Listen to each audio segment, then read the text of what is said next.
We have more now on a CBC News exclusive about serial killer Elizabeth Wettlaufer. As we've been reporting this morning, CBC News is learning that Wettlaufer attacked a 15th elderly patient, an attack that has been kept from the public until now.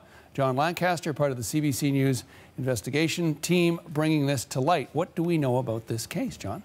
Well, John, we were able to obtain a previously unseen police report, partially redacted, that was written last summer by the London Police Service. And essentially, for the first time now, we know that Wettlaufer's tally, if I can put it that way, has risen. The public was never told about this 15th victim.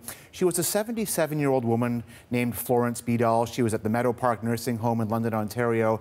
And she was in the final stages of life.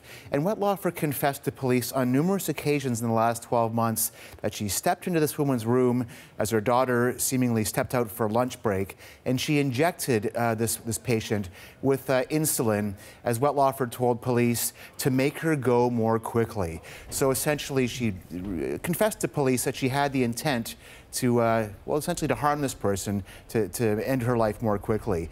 Police couldn't prove that she killed this woman because there was a lack of evidence. She was cremated. There was no autopsy done. In the end, police decided they could charge and would charge Wettlaufer with assault with a weapon, the weapon being that syringe, John. But in the end, they decided it wasn't much point.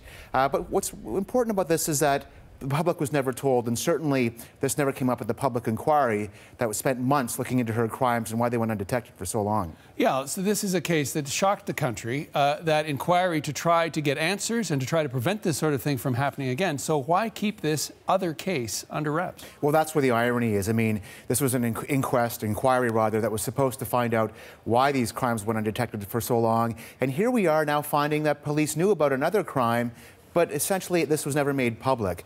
We reached out to the OPP, the head of the investigation, and they are adamant that they did tell the inquiry about this, John. Okay, that inquiry still underway, still active, still waiting for results from that. So have we got any reaction from those involved to this revelation that you've uncovered? We've been going back and forth with them for a couple of months now since we first started looking into this and were tipped about this. The inquiry has said many things to us. They said that they don't know about this, which I guess, you know, who do you believe, the OPP or the inquiry? They've also told us on other separate occasions, well, because Wettlaufer was never technically convicted of this, you know, did we really have to look into it? The mandate was to look into crimes she was convicted of. So a lot of back and forth still going. We're still going to get to the bottom of this, John, and find out why the public was never told and why this never came up with this multi-million-dollar inquiry that was supposed to be looking into these things. If anyone can get to the bottom of this, you and your team certainly can. John, thanks for joining us. Thank you.